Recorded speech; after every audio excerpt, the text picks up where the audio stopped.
Hello everyone, welcome to this very special Being Human event, and thanks so much for joining us from a range of places today, including Swansea and Cambodia. I'm Elaine Canning, Head of Cultural Engagement and Development at Swansea University, and I'm delighted that today's event, It's Not All Pol Pot, Cambodian Arts in the 21st Century, is in association with the Cambodian Living Arts Cultural Season. Before I hand over to Dr. Amanda Rogers, who will be leading today's event, I'd like to say a few words about the Being Human Festival. The festival is currently running across the UK until the 22nd of November. Being Human is the only national festival of the humanities run by the School of Advanced Study at the University of London in partnership with the Arts and Humanities Research Council and the British Academy. Due to the circumstances we're all facing this year, all of our Swansea events are online, as are most across the UK. We'll post the full programme into the chat, as well as details on how you can follow us on social media. And the hashtag for this year's festival is Being Human 2020. At the end of today's event, we will include a link to a feedback survey in the chat, and we would really appreciate if you could take a few moments to give us your feedback. It's incredibly valuable to us. Thank you. Diolch. As I mentioned, today's event is led by Dr. Amanda Rogers, an Associate Professor in Human Geography and the Geohumanities at Swansea University. Amanda researches the geographies of performance, particularly theatre and dance, and her current work focuses on post-conflict performance cultures in Southeast Asia and their relationship to nationality. Amanda is currently writing a monograph on contemporary Cambodian performance and holds a Leverhulme Trust Research Fellowship and an AHRC GCRF main grant on this topic. So without further ado, we really hope you enjoy today's event. And Amanda, over to you. Thank you. Thanks, Elaine. Welcome to this event, Croeso, seeing as we are in Wales, and Somsvakum Jumlipsua, seeing as we will be going to Cambodia.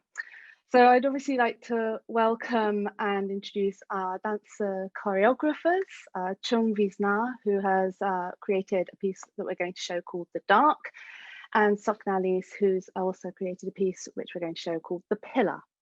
So what we're going to do today is, there's Veasna, hello. So what we're going to do today is I'm going to give a short talk, about 20 minutes, about just to give a bit of scene setting for the works that you're going to see, because I realise that in the UK we probably don't know an awful lot about Cambodia or its arts and its cultural heritage. They're going to show the two pieces. We'll show The Dark and The Pillar back to back, and then we'll have a Q&A with Veasna and Nalys at the end.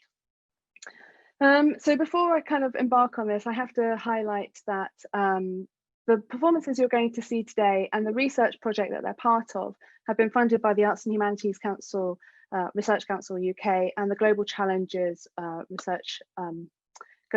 Research Funding Programme. It's part of a Network Plus programme called Changing the Story. And this project is, this broader network is really about using the arts for transformation for young people in post-conflict societies. I also have to fund, as Elaine mentioned, the Leverhulme Trust for funding my time right now, because I'm on a research fellowship, and that's allowed me to really kind of concentrate on this work for a more sustained period of time.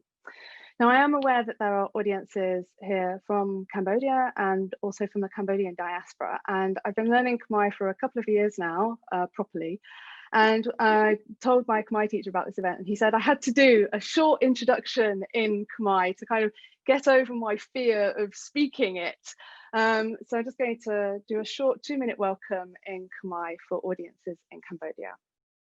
So stay.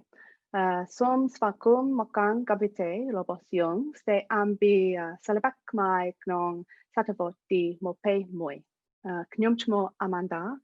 Gaswal chu robos knyom ko stay ambi gasam daing robam sahat samai Khmer. Nung domnek domnong robos via chia moi boniha knong sangkum Kampuchea.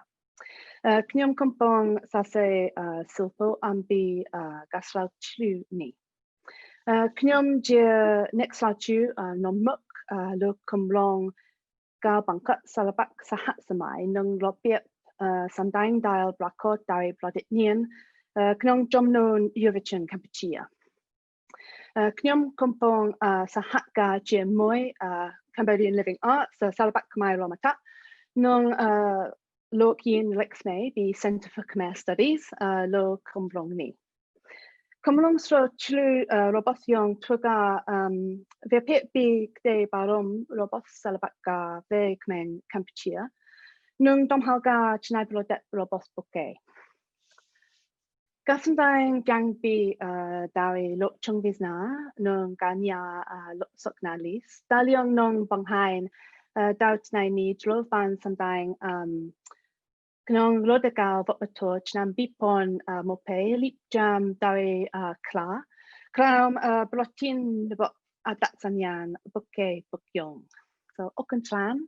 I hope I didn't make too many mistakes. And I'm just going to share my screen to start our talk.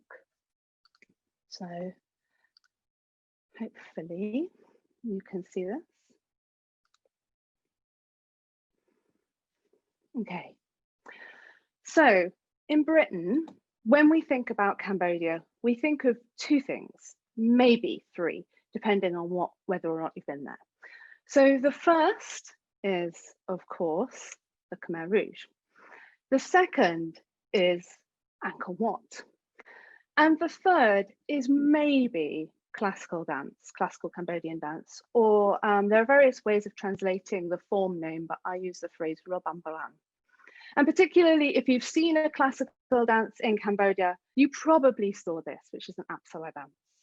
The beautiful young dancer with a three-tiered crown, frangipani flowers in her hair, a sort of beige or white bodice and a silk sunpot is one of Cambodia's most recognizable and highly exported images abroad. Apsara dancers are carved into the temple at Angkor Wat, and it was these carvings that inspired Queen Sisawath Kosamak to create the Apsara dance for her granddaughter, Her Royal Highness Princess Popadevi in the early 1960s. And when Princess Popadevi performed this dance at the Paris Opera in 1964 as part of Cambodia's state visit to France, it was an international sensation and has since, I think, really always been a tool for cultural diplomacy. So here you begin to see these three icons of Cambodia and its history are actually interconnected, and they shape the legacies of dance in Cambodia today.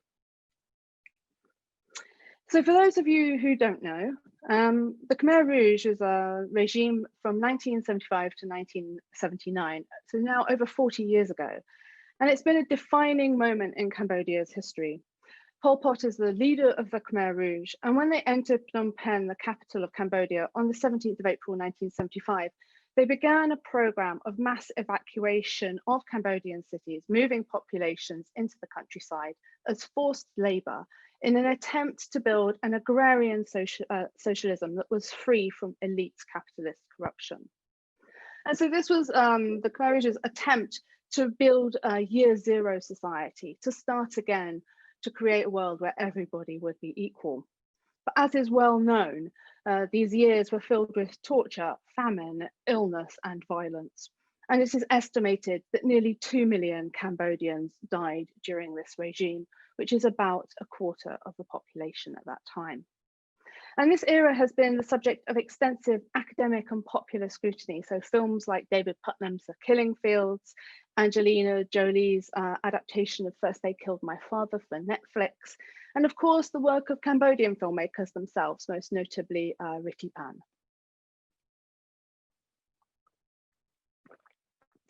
But from an artistic perspective, the key point is that it is estimated that around 90% of all Cambodia's artists were killed during the Khmer Rouge. Classical dancers were particular targets because they symbolize elite political and religious power.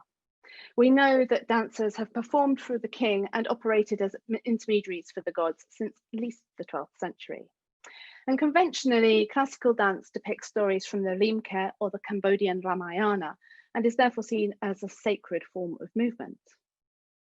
But after the Vietnamese and the Khmer Rouge defectors ousted the Khmer Rouge in 1979, the dance anthropologist Tony Shapiro estimates that there were only around 24 Royal Ballet dancers left.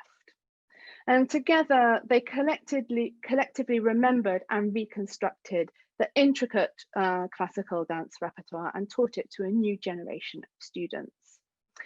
So classical dance comprises around 4,500 gavi ka, or gestures and kbach, so postures that are combined together with music and sung poems to create specific meanings. So there are, I'm sure Nalys could give us a demonstration, specific movements that represent emotions like joy, grief, and love, and there are specific postures as well. So there's a specific stance, for instance, for flying. So this is a very codified form of dance. Specific gestures and movements happen in particular set sequences in order to tell a specific story. And preservation was and still is paramount because the dancers and the dancing itself constitute the archive of knowledge.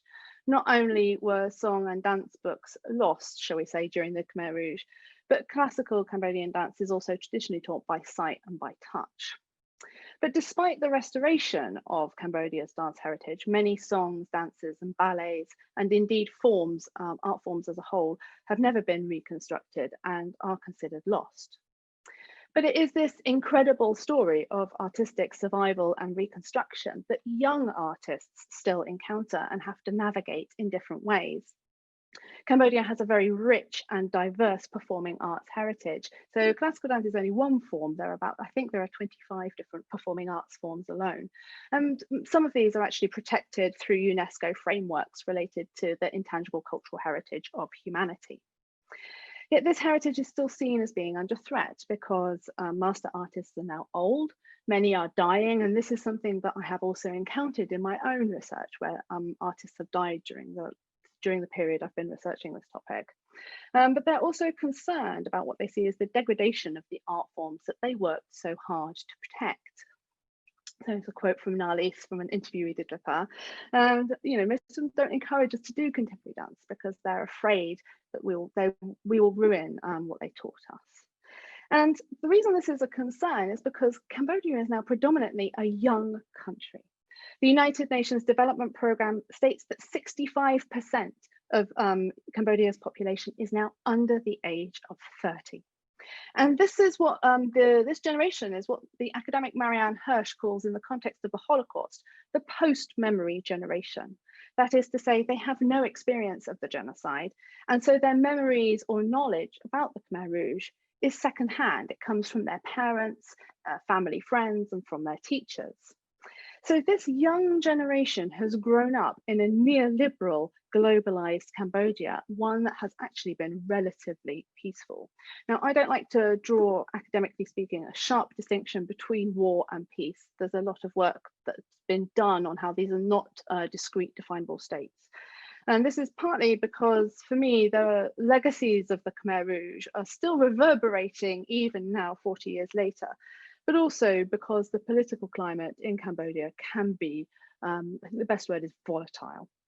So this young generation of artists want to make work that resonates with them, with who they are now, with their life experiences and with concerns in society, things like environment and climate change. Climate change is a big issue in Cambodia, or questions of gender and sexual discrimination. But it's also worth highlighting that because of the political climate and indeed the structure of the arts world, where dancers are often, in fact, employed by the state as teachers or indeed as professional dancers, these avenues for expression can only travel along particular lines. However, the academic Ashley Thompson has this great line, which I like to quote a lot because I think it says quite a bit about Western and touristic perceptions of Cambodian arts, and indeed how Cambodian artists have in the past been making work in response to that gaze. So she says, the Khmer Rouge narrative has shackled Cambodian artists to their history rather than liberating them from it. But I think, based on the last 7 years of work, that this generation is really starting to push against this and push the boundaries. They're testing this perception. they don't necessarily want to make works about the Khmer Rouge because they see Cambodia as a modern developing nation. So one interviewee put it to me quite starkly. She said, Cambodia is not all poverty and Pol Pot. And that's obviously where the title of this event has come from. So Cambodia has a lot to offer the world beyond the narrative of the killing fields. However, these young dancers encounter all sorts of issues along the way. The first is really about training. So to learn contemporary dance in Cambodia, dancers have been able to really pursue this through the international arts NGO sector, who have responded to the desires of young dancers to engage with other artists from abroad and to learn new styles of dance. So basically to be curious about what else is out there and to use that to develop their own modes of expression. And interviews I've done more recently, you know, the internet and YouTube and TikTok are also playing a big part of this. So dancers train from childhood in traditional art forms, and I think it was only in the academic year 2017-2018 that you could learn contemporary Cambodian dance at the Royal University of Fine Arts. So this is where you have to go to be a professional dancer. When you graduate from RUFA, you're deemed a professional dancer. And even that is a particular style of contemporary Cambodian dance that really focuses a lot on using traditional vocabularies of movement. There's also a group of senior contemporary dancers, and they also seem to be developing their own distinct styles of contemporary dance, and they have their own groups that they train and make work with in a contemporary vein. But there is quite a lot of debate in the Cambodian art world around what constitutes contemporary Cambodian dance. And there's been a real push from the government and from master teachers to make sure that it is Cambodian in some way, whether that's through music, costume, gestures of expression, mode of movement, or any form of aesthetics at all. But if you have none of that, if it doesn't have anything Cambodian in it, that's described as copying Western styles rather than expressing what it means to be Cambodian today. So there's a wariness towards that particular type of contemporary dance. Now, dancers have created those sorts of works, but they have also come in for criticism or quite intense discussion for doing that. So for instance, in 2014, I was at a showcase held by Amrita Performing Arts, and the Minister of Culture and Fine Arts came for this, and she questioned the choreographers and dancers for about 25 minutes of a 30-minute Q&A about the choices that they'd made and whether or not they were creating contemporary Cambodian work. So there's quite a lot of critical reflection, dialogue, and shaping from various forces, actually, about what is contemporary dance in Cambodia. And you'll see that it's quite varied as a field just from the two works we're going to show today. But there is discussion about what it can be and what forms it might or indeed should take. So these discussions, I think, are inevitable and understandable in a context where the arts were nearly eradicated and artists themselves are targeted for destruction. A phrase I've heard in interviews that I've done with some of these older master dance teachers and indeed with contemporary dancers when they talk about their teachers, they say, "Why are you killing our art?" So they use this quite strong language. So there's an explicit connection for some between making contemporary dance and attempts to eradicate dance by the Khmer Rouge. But young dancers also see contemporary dance as part of a longer history of evolution of dance in Cambodia. So many of the dances that are now protected, that are seen as traditional, mustn't be tampered with, were actually created in the 1950s and 1960s as part of an attempt to modernize classical dance and other art forms for foreign audiences and for foreign dignitaries. So it's possible, therefore, to see contemporary dance as sort of like the modern manifestation of these kinds of processes. And we are, of course, in an increasingly interconnected world. But contemporary dance is also a way, a bridge, if you like, to connect people together, a way to speak to issues and concerns in society. Because they're not bound by the codified rules of traditional dance forms in the same way, contemporary dancers and choreographers can express what is important to them. So this is a quote from Nagat Ladi, who also has been part of this project. He says, contemporary dance offers me freedom of movement and allows me to express my feelings. So the two dances we're going to show today are Dark by Choung and The Pillar by Sok Nalys. And they're both emerging first-time choreographers in contemporary dance. But they're both trained in traditional forms. You can ask them more about this. And when we've interviewed you, talked about how this has been an opportunity to do something that they've been thinking about for a long time. So these are 2 of 5 performance works that have been created as part of the research project, Contemporary Arts Making and Creative Expression Among Young Cambodians. So I'm leading this project with Yen Khmer at the Centre for Khmer Studies as the co-investigator and Cambodian Living Arts as our kind of collaborative partner. And these works were commissioned by CLAR, by Cambodian Living Arts, and shown in Cambodia last month as part of their 2020 cultural season, which has the themes you can see: expressing identities, them and or us. And this ran kind of over October, November, and includes many other performances, panel discussions, and interactive workshop programs. So the season is exploring what it means to be Cambodian today, and that obviously fits with the aims of our project, which is exactly on the themes outlined. So what are the concerns and interests of contemporary dancers today? What kinds of expressions are these young emerging choreographers and dancers making? What are they creating? And how does that relate to being Cambodian? We've also been doing research with audiences as well, which has been really interesting to see how they view these kinds of works. So I don't want to overly frame what you're going to see, but just in case you're not massively familiar with contemporary dance, just briefly, Dark is about the obstacles that young people face in society, the discrimination they're experiencing, and particularly, I think, for those who are gay. But it's really about the need to be true to yourself and to overcome obstacles and conquer your fears to become the person you want to be. And The Pillar is about the people in Nalys's life who have shaped her and who she has become, I think particularly her dance masters, and overcoming kind of grief as these elder figures pass on. So these works are reflecting bigger dynamics about identity, self-expression, the relationship to the past, the present, and indeed the future. But one of the things we have found through this project, which is unusual and kind of contradicts what I've said so far, is that master artists have sometimes been more supportive of young people's work than we expected.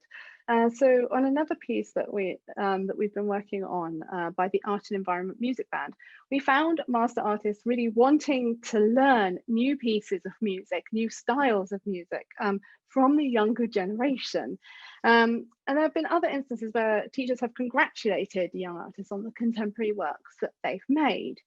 In interviews with artists across the season, we found that making contemporary works can actually be a way for artists to explore traditional arts and identities in much more detail. So there's a real grounding actually in these traditional vocabularies, and presenting traditional art forms in a new way, in a contemporary frame, can lead artists, and as we are finding, audiences, to learn more, in fact, about their artistic and cultural heritage, not less.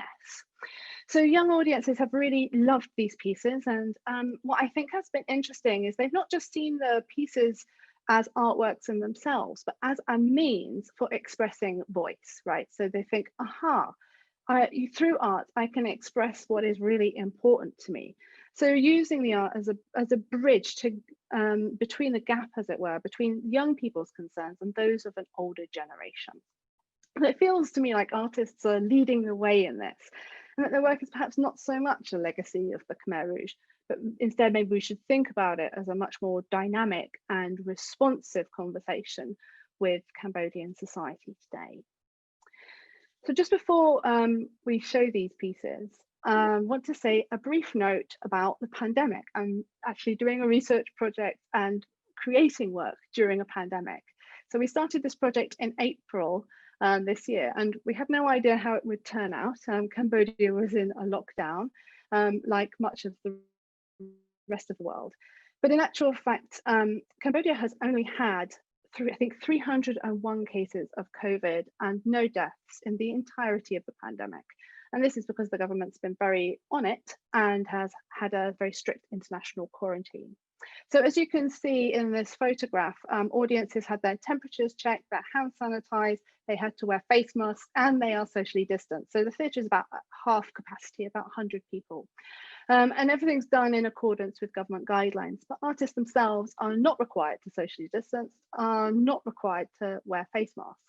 So this is a very different context. And I think for people watching in the UK and particularly in Wales, where there's no live performance allowed at the moment in Wales, you might see this and think, oh, wow, how is this possible? So it's just a very different context and a different response compared to the UK, where we've surpassed the 50,000 death mark, unfortunately, now.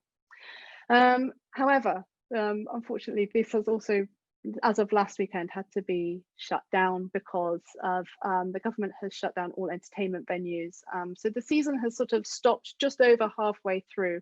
And this is because the Hungarian foreign minister visited Cambodia, did not follow the international quarantine regulations, and unfortunately appears to have been something of a super spreader.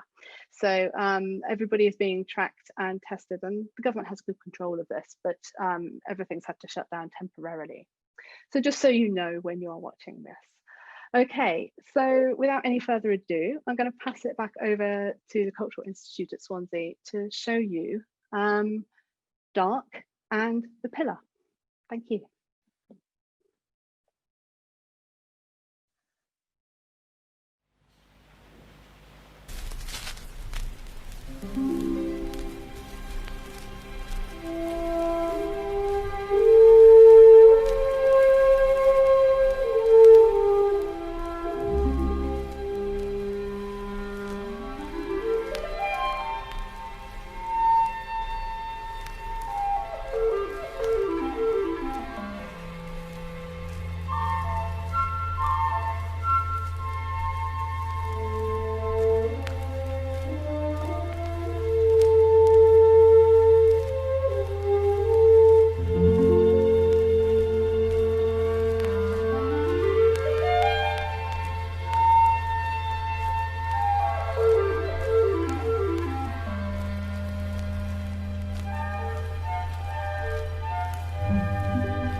bay lục ơi mà thôi chả có được tù ai mày lắm ngọt bay mà thôi chả có luôn á ai luôn anh vơi nhá phò hay bật tay mai chả làm sấy làm tơi món can mau mà chiên kê đái chứ tơi ơi mà không ăn với nhá anh bay riêng đằng mấy mày ăn tơi thôi mày lắm ngọt bay hay vậy bị thang mày chúng nó ăn khói sao ai ơi mà thôi chả được luôn ai nó khmợt óc cha ơi tơi bàiของphần năng sao ai ơi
ខ្ញុំជាជនរងគ្រោះតែខ្ញុំមិននៅម្នាក់ឯងទេ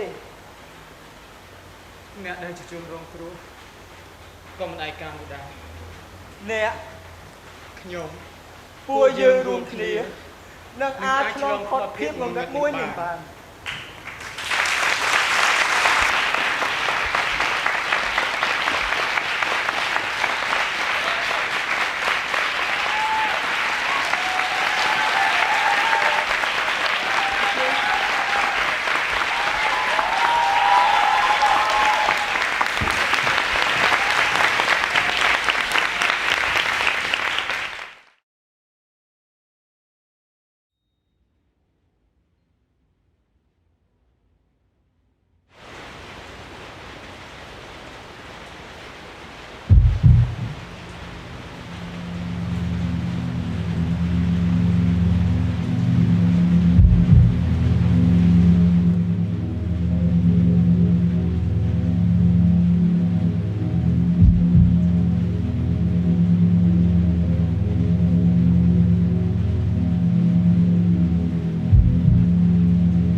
Hello. If the other panelists could please unmute and share their videos, that would be great. Thanks. Hope they're here. Yeah, great.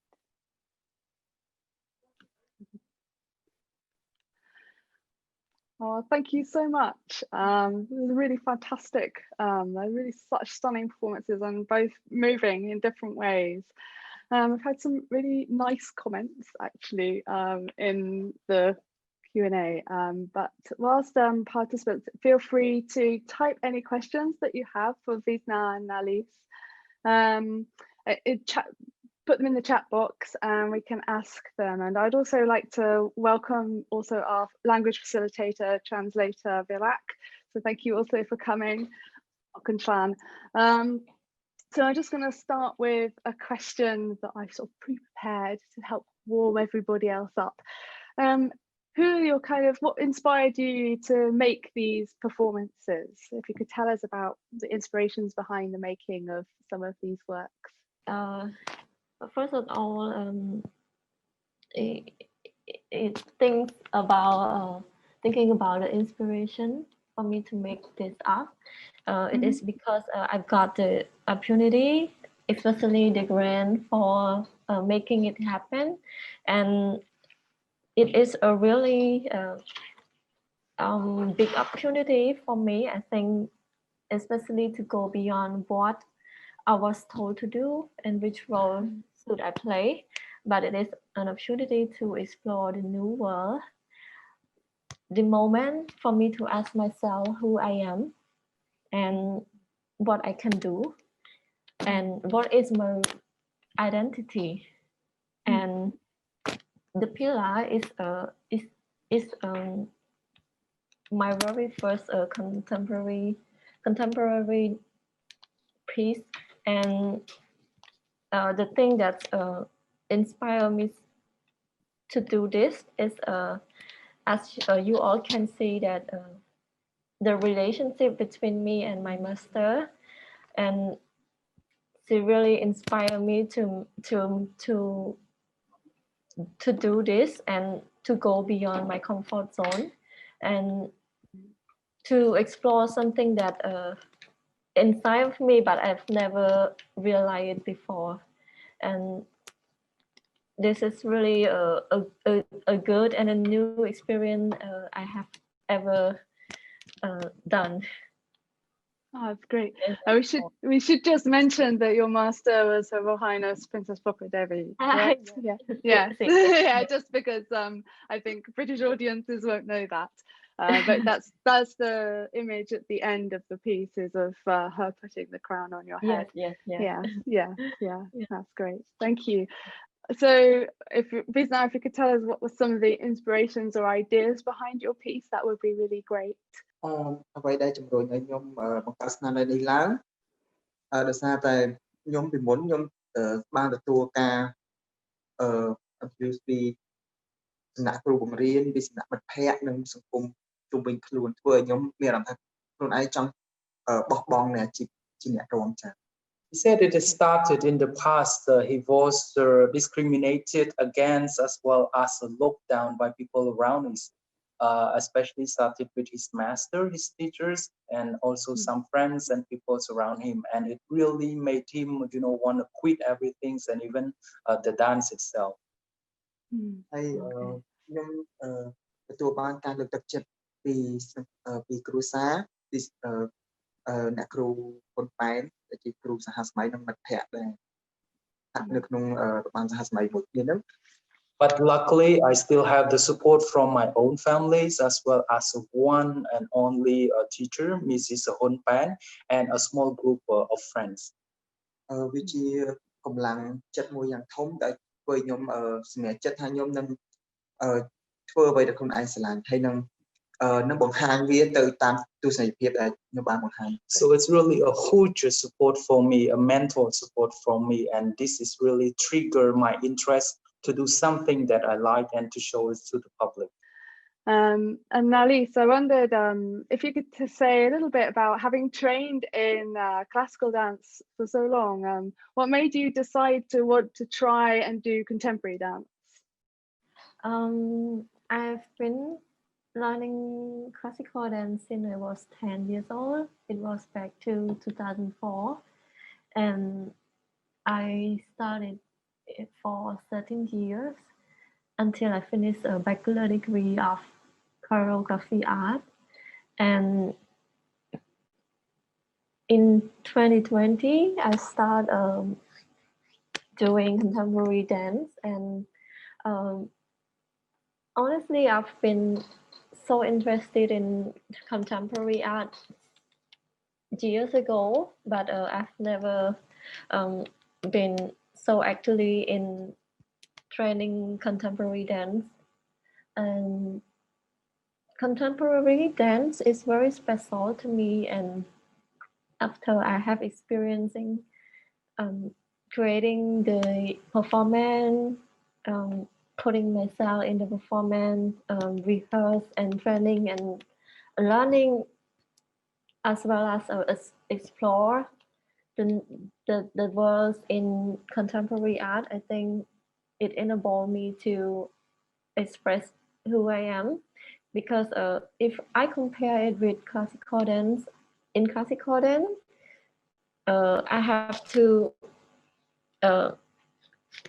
train to be something that, or any role that our master want us to, something like the role of Brahma,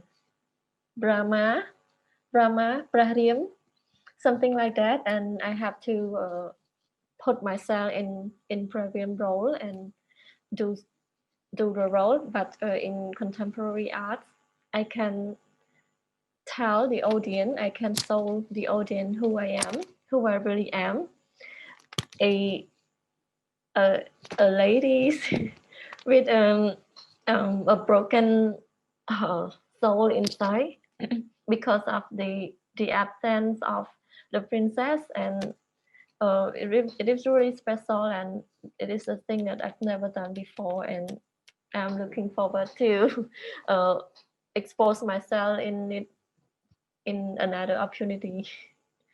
Oh, that's really great. That's such a lovely, I think it's such a lovely story, and to express your relationship with your master in that way, I think it's really special. So thank you for sharing that with us. Veasna, I was wondering if you could talk a little bit about what made you decide to just pursue contemporary dance a bit more. What made you do it? Is there any other reasons for doing it other than your experience at university?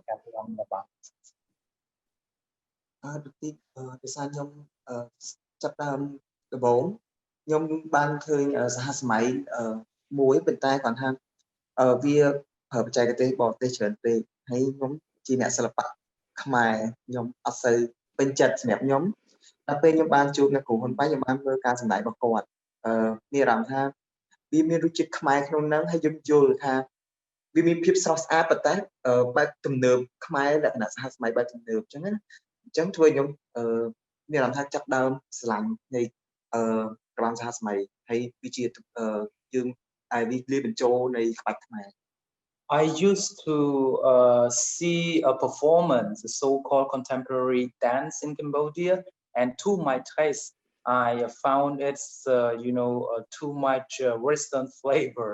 And when I met with my master, I really see that she really incorporate the Cambodian or Khmer elements as well as the Khmer taste inside, and this really encouraged me to do some things, by my own self as well as my team, so that we can come up with something so-called contemporary or modern dance with Cambodian touch. With Cambodian touch, I like that. That's a great phrase. I was just wondering, what if you were working with a contemporary dancer? I saw on the credits there you were working with Vitu. So can you talk a little bit about the process of making the contemporary dance and the role of having a kind of artistic advisor on the project, and a little bit about how that worked? Yes. First, we work on the story. I tell my story that I want to do to my mentor, and my mentor is Mr. Non Savitu. He's been a professional contemporary dancer, and he allowed me to explore, to think, and to go beyond something like classical dance. What classical dance do, always do something like we use a gesture to tell the story, but now he told me not to do that anymore and try to think of thing that I do in real life. And I and my partner, my dance partner, we try to explore something new. And after like few days, he come and look at it and give me comment, like especially the technique, because my body is not so flexible to the way contemporary dance do. And yes, and it was awkward at the very beginning, and I cannot imagine how I will look like on the stage. And and finally it was like how you have seen on the stage, and it was a very hard time, and the time is also short for me. Yeah, it was quite a short rehearsal process. How long did you have? A few weeks? Yes, I have like 3 weeks. Yeah. 3 weeks. Yeah, I think for both of you to create both of those works in 3 weeks is really incredible as your first kind of choreographic pieces. I think it's fantastic. So congratulations. Thank you. I wondered, when we did an interview with you, you were talking a little bit about, and I talked about this in my talk, this relationship between like the classical and the contemporary, and concerns around preservation and maintaining those traditions. So can you talk a little bit about how you feel about that, and how you feel about the past kind of arts and what might happen in the future? To me, in my opinion, I think that related to preservation in I was worried about it as well, but like the researcher, Brother Sok has also asked about that, and it is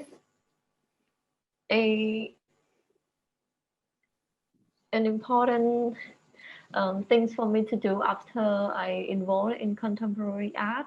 I have to go back and I have to remember all, and I have to make sure that nothing will have a bad effect to my previous dancing, my previous profession. So it is a plus to me. It is a plus. It is a inclusion that I can do both. And yes, for me, yes, it is a positive effect to know more about contemporary art, and to go beyond things I have done before. So another question that we have from our audience is actually, there's a bit of a tension between continuing traditions and traditional dance and contemporary approaches, and we see that across Asia. So this question is coming from Ashley Thorpe. So we see this tension across Asia. So to what extent are you aware that these are issues in other Asian countries, And do you learn from those contexts, or do you think it's more important just to address your own context in your own way?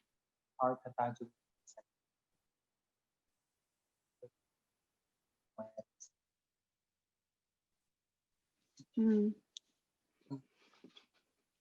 ខ្ញុំវានិយាយទៅខ្ញុំអត់សូវមានតំណែងទៅពីច្រើនខ្ញុំចាប់ដើមធ្វើសហសម័យជាមួយនឹងប្រពន្ធប៉ែនហើយគាត់បានរៀនការដឹកនាំពីស្រុកគេមកហើយអញ្ចឹងមកគាត់បានបំបែកសហសម័យពីការដែលគាត់ហាត់រៀនបច្ចេកទេសបាឡេដែលគាត់រៀនហ្នឹងមកដល់ស្រុកខ្មែរគាត់ក៏មានកំណត់ថាយើងគាត់គួរតែបញ្ចូលបាច់ខ្មែរចូលឲ្យទៅជាសហសម័យខ្មែរ Personally speaking, I do not really have a lot of experiences with, you know, some community of arts around Asia, so as well in Southeast Asia.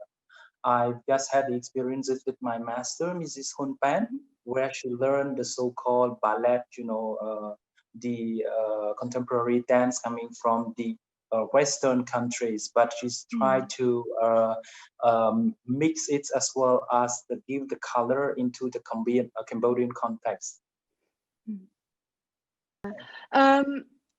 Nalys, we have some other questions from the audience, and one of them is, I wonder if comes from Glynn, and she's asking, would you be able to share a little bit more about your journey of learning contemporary dance? So where did you learn it? Did you join groups to practice? And before you experienced it, what did you think of it?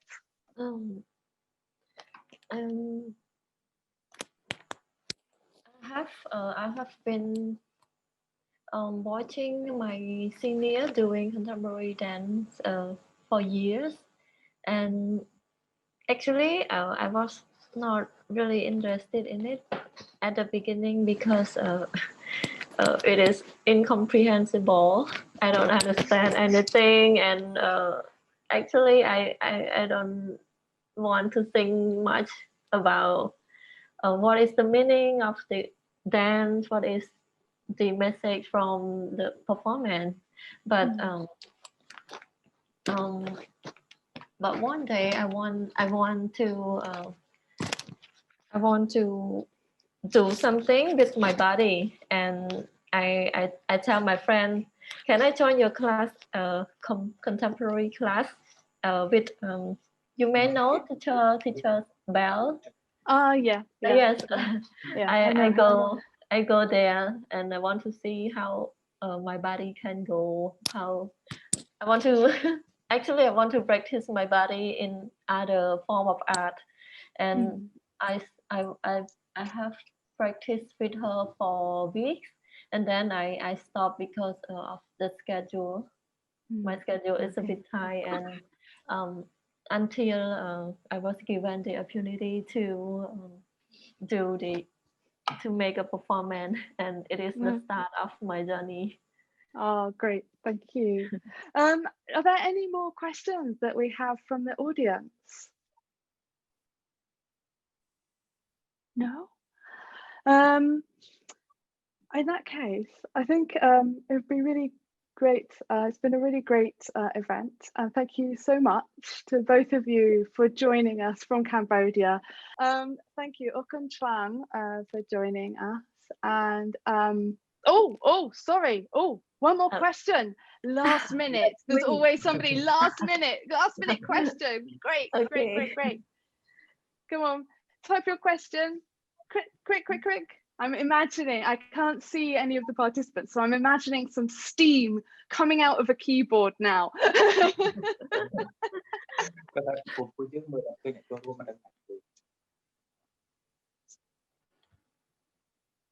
to see any form of Cambodian dance in the UK. I think the last time there was any Cambodian dance in the UK was 2007. Amrita performed, a long time. So Amrita performed Wayleap's Battle at the Barbican, and so that's It's quite rare to see Cambodian dance. So this is your last chance, guys, to ask these fantastic young artists questions. Aha! Oh, here we go. Great. Now they're all coming in. All the questions are flooding. See, they thought they would lose you, and then all the questions come in. So they would like to know more about how you worked with your supervisor. So I think Nalys talked about this a bit, working with V2, with Noon Subitu.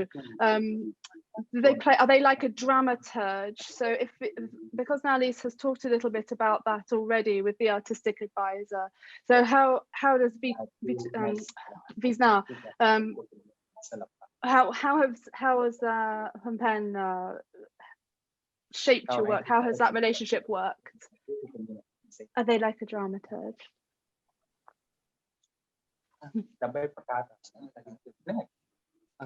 ខ្ញុំក្នុងស្នាដៃហ្នឹងជាដំបូងហ្នឹងគឺការជំរុញពីអ្នកគ្រូប៉ុន្តែហើយនៅក្នុងស្នាដៃហ្នឹងខ្ញុំជាអ្នកដឹកនាំក្នុងការសម្ដែងហ្នឹងហើយបានអ្នកគ្រូគាត់ជួយបើថាគាត់គ្រាន់តែជួយនៅពីក្រោយហ្នឹងគាត់ណាខ្វះខាតតិចតួចឬក៏ភ្លើងឬក៏អីចឹងគាត់ជួយបន្ថែមគាត់ support ក្រោយចឹងហើយអ្នកដែលជួយមួយទៀតគឺអ្នករួមមួយគ្នា He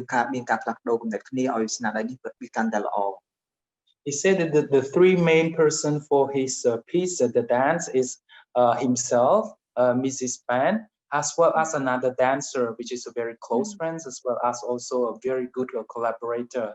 And it's the Mrs. Pan really support and encourage Veasna, but the Veasna is the one who will come up with the idea as well as for the costume, the lightings, and everything. But he's always go back to Hun Pans for any technical aspect that he need advice and things like that. He go back to.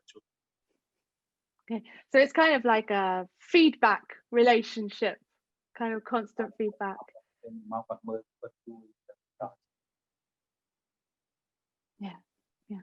So I have another question for you both. Audience would like to know more about audience reaction. So you both described actually early experiences of watching Cambodian contemporary dance, where you said it was too Western or it was incomprehensible. So what kind of feedback and reactions have you had from audiences who have seen your performances?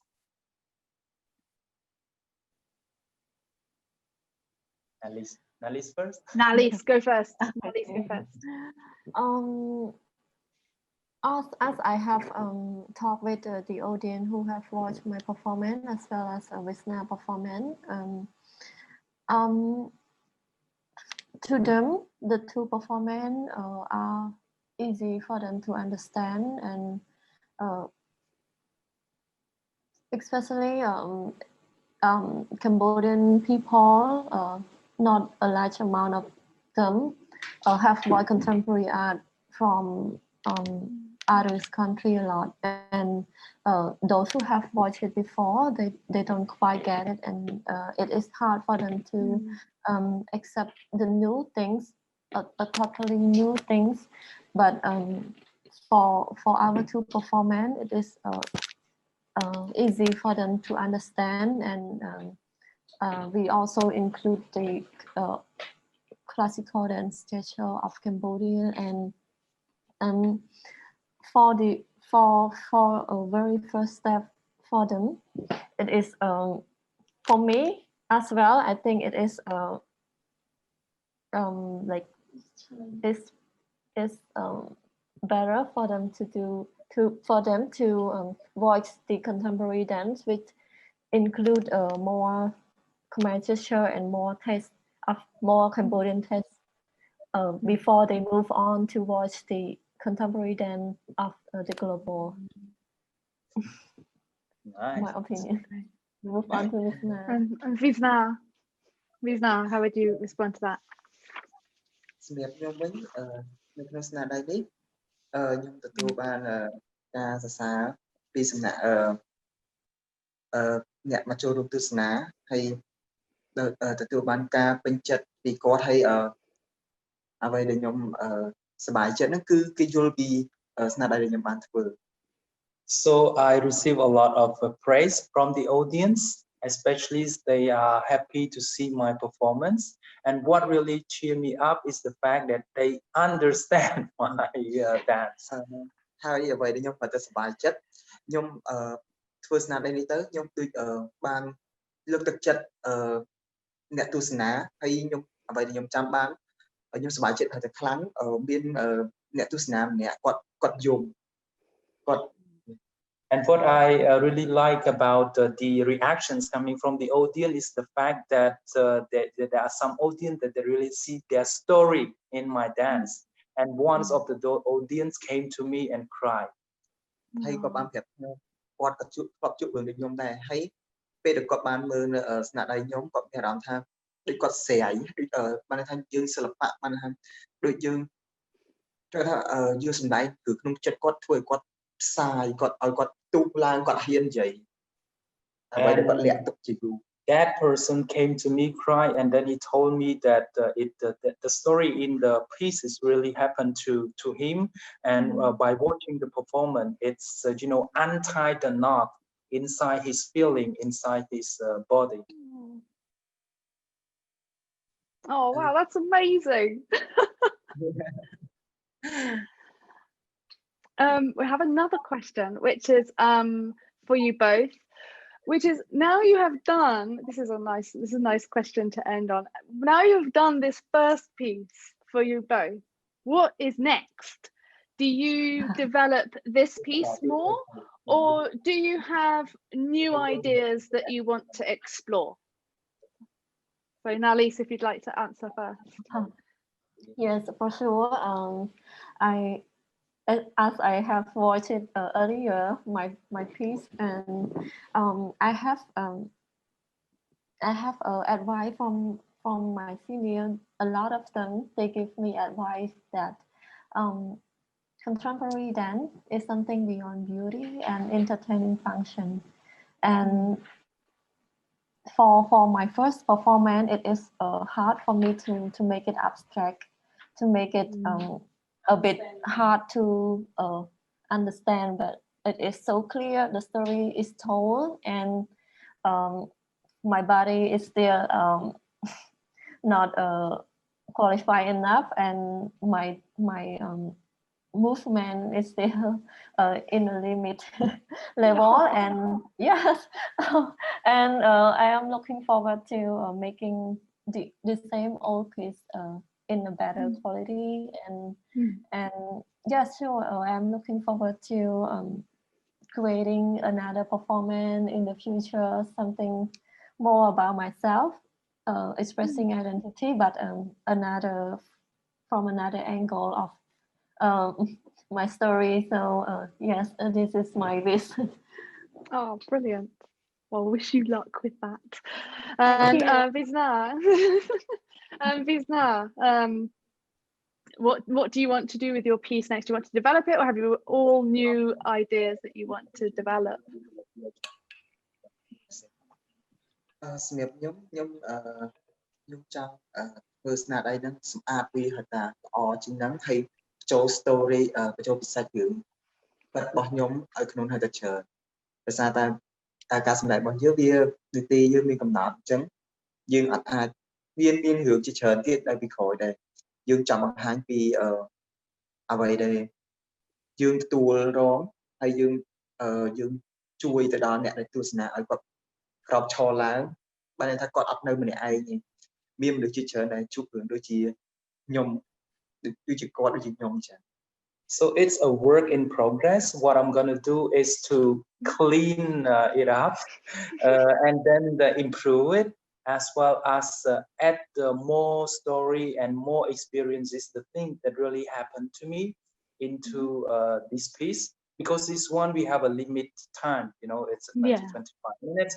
I'm gonna, enlarge it and add some story, so that it can even appeal to the audience, and also I would like to add something which can help the audience to really see their stories inside my story. Great. Well, good luck to you as well. Good luck to you both. I have to say, so for a British audience, it's really such a fantastic opportunity to see this, and you're both so extremely talented. I really can't wait to see what you do next, and hopefully if I can come to Cambodia next year, fingers crossed, we can meet in person, because that would be lovely to actually say thank you for being a part of this project so much. I really appreciate it. And if there's no further questions, which I don't think there are, and we're out of time as well now, but Orkun Tran, thank you very much. Thank you everybody for joining us and for making this event really special. I found it really, really moving for me. Thank you very much. Okay, thank you. Bye bye. Bye bye.